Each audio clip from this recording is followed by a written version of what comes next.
I think we should call a doctor, Landon said when he returned, handing me a towel. I shook my head, but immediately regretted it. I pressed my temples, wondering if my headache would go away anytime soon. Absolutely not. I'm fine, honestly. Mm-hmm. He crossed his arms over his chest. Have you eaten anything today? I lifted a shoulder. I hadn't had much of an appetite this morning, but that wasn't surprising considering my nightmare. Up until the past month, the nightmares had mostly gone away. But then they'd come back with a vengeance. The one last night had been so vivid, so real.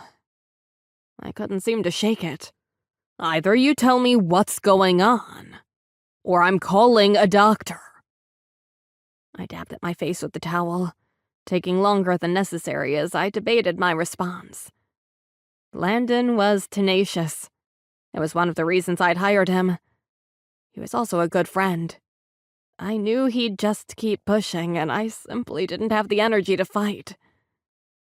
I didn't get much sleep last night. But I'll be fine. Last night? Honey, you've been sporting dark circles for weeks. He'd noticed?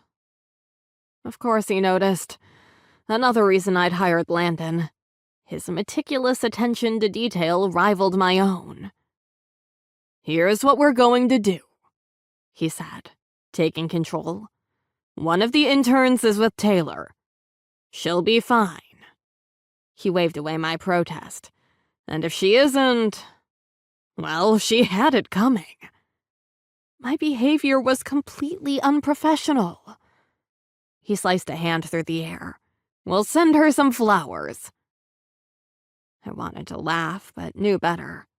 If Taylor Long blabbed about this, I was screwed. I could lose a lot of business based on my outburst. I'll meet with Amanda Jackson, he continued, and I opened my mouth to protest. Nope. He held up a hand. It's that, or I call a doctor. Fine. I gnashed my teeth. Maybe I needed to delegate to Landon more often. He certainly knew how to take control in a crisis. I'd already been considering giving him a larger role.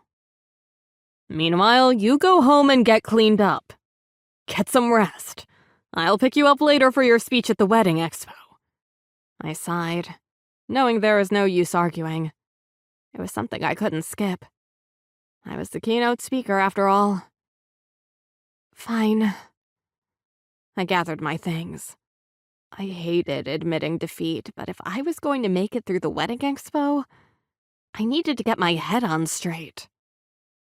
I didn't know how I would manage, being surrounded by smiling faces and some of the biggest figures in the wedding industry on the West Coast.